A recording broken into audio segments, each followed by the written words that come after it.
अ, hello friends, मेरा नाम पुरंजय कुमार गौरव और आज मैं आपको पढ़ाने वाला हूँ air refrigeration system working on reverse Brayton cycle पे। रिवर्स ब्रेटन साइकिल पर आधारित रेफ्रिजरेशन सिस्टम के बारे में आज डिस्कस करेंगे। तो चलिए स्टार्ट करते हैं। तो जैसा कि ना इसका जो नाम है, इसको जो इस प्रकार का रेफ्रिजरेशन सिस्टम होता है उसका नाम रिवर्स ब्रेटन साइकिल पर आधारित होता है, और या इसको बेल कोलमैन साइकिल या जूल साइकिल भी कहते हैं। इसका मेन कंपोनेंट कौन कौन सा होता है? इसका मेन कंपोनेंट होता है कंप्रेसर, एयर कूलर या हीट एक्सचेंजर और एक्सपेंडर, रेफ्रिजरेटर। चार पार्ट इसके होते हैं। यहाँ पे ब्लॉक डायग्राम दिखाया गया है। इसका ब्लॉक डायग्राम दिखाया गया यहाँ पे कि यहाँ पे लगा है इसका एयर कूलर, ये एक्सपेंडर हो गया, यहाँ पे रेफ्रिजरेटर हो गया और यहाँ पे कंप्रेसर हो गया। ये इसके मेन कंपोनेंट हो गए। अब चलिए वन बाय वन इसके बारे में ये देखते हैं क्या क्या होता है। इसमें जो वर्किंग मीडियम होता है, इसमें वर्किंग मीडियम जो होता है, वर्किंग मीडियम एयर होती है। और इसके बाद compressor compresses the air above atmospheric pressure. और कंप्रेसर का कार्य होता है कि एयर को एटमॉस्फेरिक प्रेशर से ऊपर तक क्या करना, उसको कंप्रेस करना, संपीड़ित करना। और इसके बाद एयर कूलर का कार्य होता है, air cooler lower the temperature of compressed air using water as cooling medium. वो कूलिंग मीडियम वाटर को यूज करके एयर के टेम्परेचर को, यानी जो प्रेशराइज कंप्रेस्ड एयर है उसके टेम्परेचर को कम करना, ये कार्य क्या होता है एयर कूलर का। इसके बाद एक्सपेंडर का कार्य होता है, expander expander expands the air gain from air cooler isentropically. Expander का कार्य होता है कि कंप्रेस्ड और ठंडी हुई एयर को आइसेंट्रोपिकली क्या करना, उसको एक्सपेंड करना, प्रसारित करना। ये कार्य होता है एक्सपेंडर का। और रेफ्रिजरेटर क्या करता है? Refrigerator maintains the temperature low as compare to its surrounding. Refrigerator का कार्य होता है कि अपने वायुमंडल के आसपास के सराउंडिंग के से टेम्परेचर क्या करना, अपने अंदर कम करना टेम्परेचर को।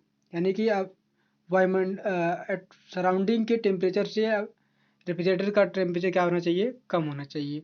इसको मेंटेन करने के लिए रेफ्रिजरेटर का कार्य होता है। अब यहाँ पे देखते हैं कि इस पर जो reverse Carnot cycle sorry reverse Brayton cycle जो होती है वो क्या होती है। देखिए इसमें चार प्रोसेसेस होते हैं। चार processes, one one to two, two to three, three to four, four to one. यानी वन से टू, टू से थ्री, थ्री से फोर एंड फोर से वन। तो वह, और यहाँ पे हम लोग जानते हैं कि ब्रेटन साइकिल में जो होता है वन और फोर का प्रेशर क्या होता है, यानी P1 और इक्वल टू P4 होता है। और क्या होता है P2 इक्वल टू P3। क्योंकि इसमें क्या होता है, दो प्रोसेस, यानी कि दो प्रोसेस क्या होते हैं, स्थिर दाब पे होते हैं, और दो क्या होते हैं, एडियाबेटिकली या आइसेंट्रोपिकली प्रोसेस होते हैं। तो देखिए इसमें वन से टू क्या है,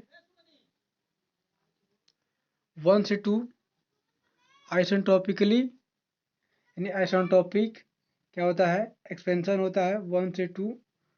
और टू से थ्री क्या होता है, टू से थ्री, वन से टू आइसेंट्रोपिकली एक्सपेंशन होता है, और टू से थ्री क्या होता है, हीट एडिशन होता है। और टू से थ्री क्या होता है, हीट टू से थ्री क्या होता है, हीट एडिशन होता है, और यानी कि हीट एब्जॉर्प्शन होता है टू से थ्री। और थ्री से फोर क्या होता है, आइसेंट्रोपिकली कंप्रेशन होता है, और 3 से यानी कि 4 से 1 क्या होता है, हीट रिजेक्शन होता है। 4 से 1 क्या होता है, हीट रिजेक्शन होता है। और 2 से 3 क्या होता है, हीट एब्जॉर्प्शन होता है। और 1 से 2 क्या होता है, आइसेंट्रोपिकली एक्सपेंशन। और ये एक्सपेंशन होता है यहाँ पे। और यहाँ पे क्या होता है, 3 से 4 क्या होता है, आइसेंट्रोपिकली कंप्रेशन होता है। सिमिलरली ये डायग्राम पीवी डायग्राम पे दिखाया गया है। इसी प्रकार टीएस डायग्राम यहाँ पे दिखाया गया है। टीएस डायग्राम में, टेम्परेचर इंट्रोपी डायग्राम में 1 से 2 एक्सपेंशन होता है, 2 से 3 हीट एब्जॉर्प्शन, और 3 से 4 कंप्रेशन, और 4 से 1 क्या है, हीट रिजेक्शन। अब चलिए आगे देखते हैं इसमें। यानी कि देखिए यहाँ पे क्या है, 1 से 2 आइसेंट्रोपिक एक्सपेंशन, 2 से 3 कांस्टेंट प्रेशर हीट गेन या हीट एब्जॉर्प्शन,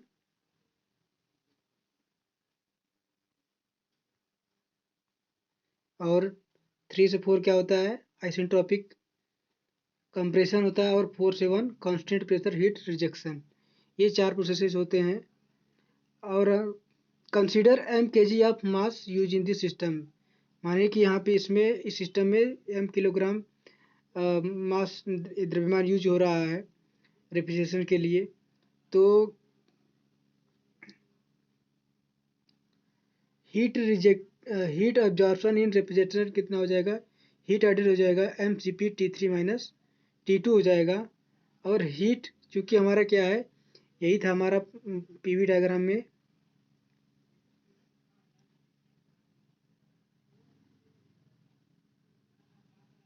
सॉरी ये मेरे को टीएस डायग्राम बनाना है। तो टीएस डायग्राम इसका इस तरह का था कुछ।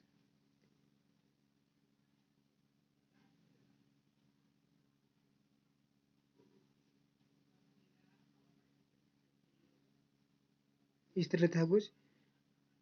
ये हमारा 1 से 2, 2 से 3, 3 से 4, और ये 4 से 1। यानी कि हमारा क्या हो जाएगा, हीट एडिशन कितना हो जाएगा। तो हीट एब्जॉर्प्शन हमारा क्या था, 2 और 3 के बीच में हो रहा था एब्जॉर्प्शन या एडिशन। तो हमारे पे क्या हो जाएगा, mCp, चूँकि क्या है, हीट ऐड जो हो रहा है कांस्टेंट प्रेशर पे हो रहा है, तो हमारा क्या हो जाएगा, हीट एडेड कितना हो जाएगा, mCp T3 माइनस T2 हो जाएगा। और इसी प्रकार हीट रिजेक्शन टी डायग्राम में इस तरह था। हीट रिजेक्शन हमारा यहाँ से हो रहा था, यानी कि 4 से 1 के बीच में हो रहा था। तो क्या हो जाएगा, mCp T4 माइनस T1 हो जाएगा। अब हम निकालते हैं work done during the cycle. तो वर्क डन कितना हो जाएगा पूरे साइकिल के दौरान, heat rejected minus heat absorbed, यानी कि W कितना हमारे पास हो जाएगा, mCp T4 minus T1 minus mCp T3 minus T2। अगर इसको हम कॉमन ले mCp को, तो कितना हो जाएगा हमारे पास, mCp T4 minus T1 minus T3 minus T2। ये हमारे पास क्या हो जाएगा, वर्क डन। अब हम जानते हैं कि COP के बाद COP ऑफ रेफ्रिजरेटर क्या होता है, COP होता है heat absorbed upon work done. तो हीट एब्जॉर्ब कितना हुआ है, mCp T3 माइनस T2, और हीट यानी कि वर्क डन कितना हुआ है, mCp T4 minus T1 minus T3 minus T2। ये हमारा वर्क डन हुआ था। अब हम यहाँ पे कैंसिल करेंगे तो हमारे पास क्या आ जाएगा कि T3 माइनस T2 अपन T4 minus T1 minus T3 minus T2। तो ये हम लोग ऐड कर, जब हम इसको कॉमन लेंगे यहाँ से T2 को, तो यहाँ पे T3 माइनस T2 माइनस 1 अपन क्या हो जाएगा, T1 ब्रैकेट में T4 माइनस T1 माइनस 1, और यहाँ T2 कॉमन लेंगे तो T3 माइनस T2 माइनस 1 हो जाएगा कॉमन। तो हमारे पास ये इक्वेशन आ जाएगी। T2 कॉमन हो जाएगा, T3 माइनस T2 माइनस 1 अपान T1, T4 minus T1 minus 1 minus T2, T3 minus T2 minus 1 दिया जाएगा। अब हम जानते हैं कि प्रोसेस 3 से 4 क्या था, आइसेंट्रोपिक कंप्रेशन था। तो हम लोग जानते हैं कि आइसेंट्रोपिक कंप्रेशन के लिए या संपीड़न के लिए क्या होता है कि T4 by T3 equal to P4 by P3, यानी T और P के बीच में रिलेशन होता है कि जब कोई आइसेंट्रोपिकली प्रोसेस होता है तो T4 by T3 equal to P4 by P3 to the power gamma minus 1 upon gamma. Similarly इसी प्रकार 1 से 2 प्रोसेस में क्या है, आइसेंट्रोपिक एक्सपेंशन था, तो क्या हो जाएगा T1 by T2 equal to P1 by P2 to power gamma minus 1 upon gamma. तो ये हमारे पास क्या हो जाएगा T4 बाई T3, यानी T और P में रिलेशन आ गया। अब हम लोग आगे देखते हैं। अब हम लोग जानते हैं कि जो है P2 बराबर P3 था और P4 बराबर P1, चूँकि क्या है दोनों क्या है कांस्टेंट प्रेशर प्रोसेस है, तो इसलिए P2 P3 के बराबर है और P4 P1, क्योंकि हम लोग पीवी डायग्राम बनाए थे तो ये था।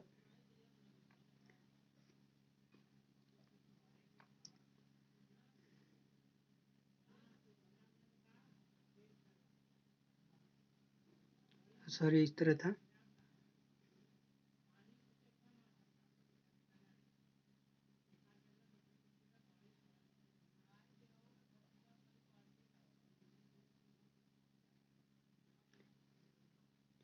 वन से टू, 1 2 3 4, 1 से 2, 2 से 3, 3 से 4, 4 से 1। ये हो गया 1 से 2, 2 से 3, 3 से 4। सॉरी, ये गलत, ऐसे डायग्राम बनेगा, डायरेक्शन हमने गलत बना दिया था।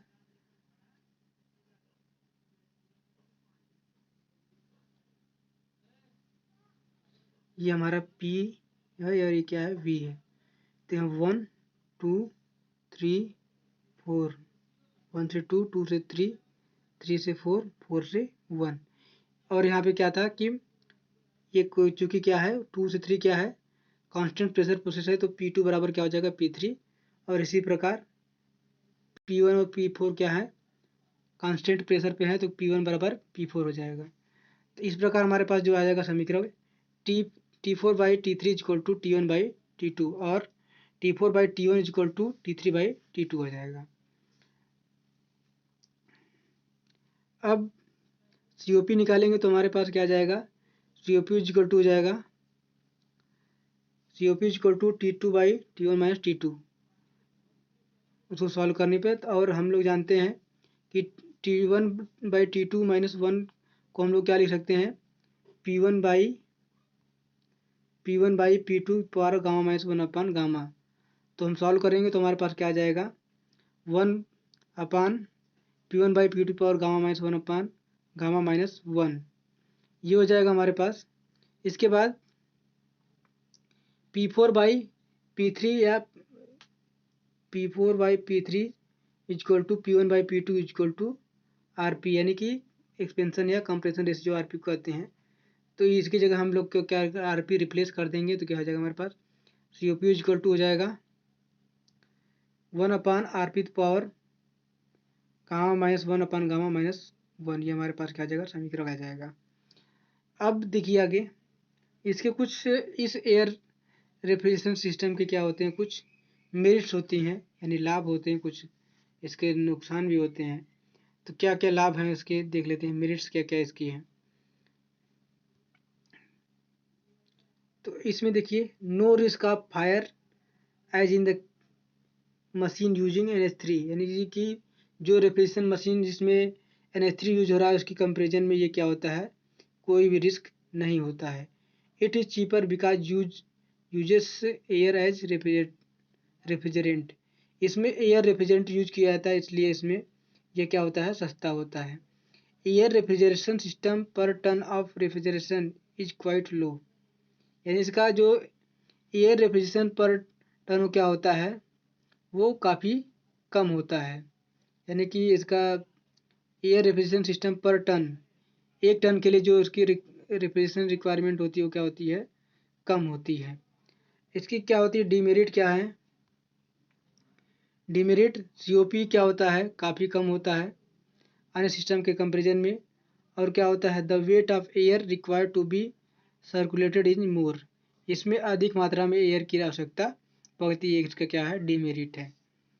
यानी कि अगर अगर काफ़ी हाई पे अगर यूज किया जाएगा उसको, एयरप्लेन अक्सर ये यूज किया जाता है, इसका एप्लीकेशन होता है एरोप्लेन में किया जाता है।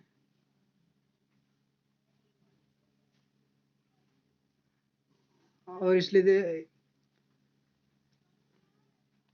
इस रेफ्रिजरेशन सिस्टम का प्रयोग एयरप्लेन में किया जाता है। तो बस इस आज के लिए बस इतना ही। अगले लेक्चर में हम इस पर आधारित न्यूमेरिकल को देखेंगे। धन्यवाद।